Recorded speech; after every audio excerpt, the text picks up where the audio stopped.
ஒரு குடும்பம்னு வந்தா ஒருவர் சாப்பிடல, ஒருத்தர் துக்கமா இருக்கிறாங்கன்னா ஒரு கணவன் ஒரு மனைவியை, மனைவி ஒரு கணவன் என்ன செய்யணும்?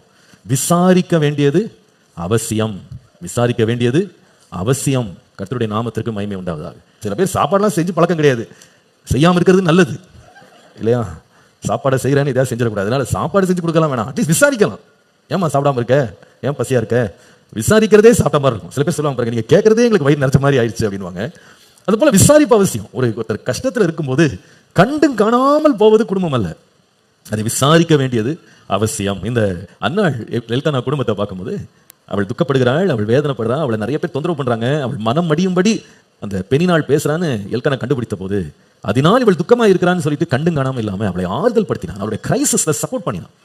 நாம் ஒருவரை ஒருவர் கண்டுகொள்ளாதவர்களாய் அல்ல, நாம் ஒருவருக்கு ஒருவர் தொல்லையின் நேரத்தில், துன்பத்தின் நேரத்தில் விசாரிக்கிறவர்களாய், ஆதரிக்கிறவர்களாய் இருக்க வேண்டியது அவசியம்.